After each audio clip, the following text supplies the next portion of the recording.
మా correspondent Mahesh join అవుతున్నారు BJP office నుంచి. రేవంత్ రెడ్డి వ్యాఖ్యల మీద బీజేపీ కీలక నేతలు తీవ్రంగా స్పందించినటువంటి పరిస్థితి. మా ప్రతినిధి మహేష్ దీని మీద మరిన్ని వివరాలు అందిస్తారు. మహేష్.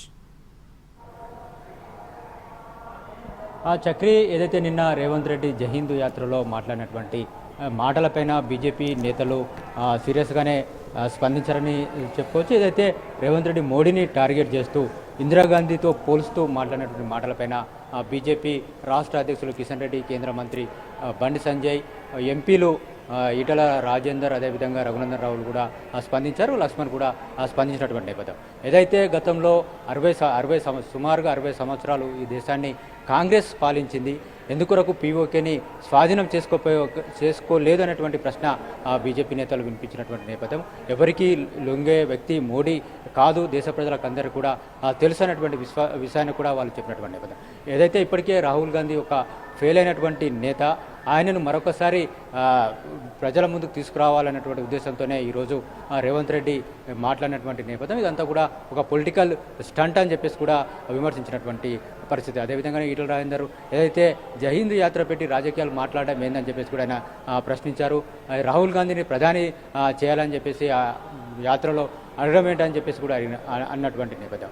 అయితే మరొకటి, బీజేపీ నేతలు రేవంత్ రెడ్డికి కాంగ్రెస్ సంబంధించినటువంటి చరిత్ర తెలియదు అనేటువంటి విషయాన్ని చెప్తున్నారు. 1971లో పాకిస్తాన్ని 2 ముక్కలుగా చేసినటువంటి ఇందిరాగాంధీ ఎందుకొరకు పీవీకేని అప్పుడే తీసుకురాలేదు? 90,000 మంది పాకిస్తాన్ సైనికులని బందీలుగా దొరికినప్పటికీ కూడా పీవీకేని ఇస్తేనే వాళ్ళని విడుదల చేస్తామని ఎందుకొరకు చెప్పలేకపోయారు? ఎవరి ఒత్తిడికి లొంగిందని చెప్పేసి కూడా ఈరోజు బీజేపీ నేతలు ప్రశ్నిస్తున్నటువంటి నేపథ్యం. ఈ విషయం పైన బీజేపీ చాలా సీరియస్గానే మాట్లాడుతుంది.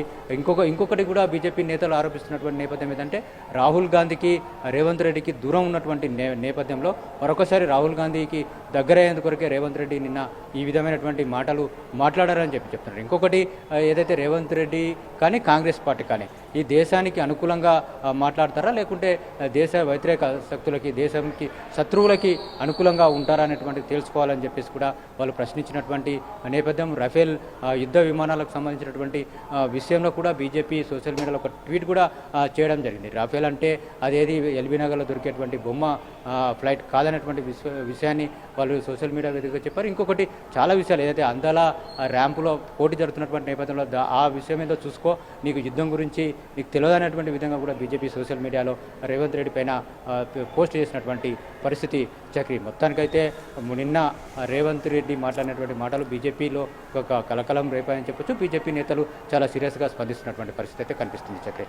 All right, thanks for the updates Mahesh.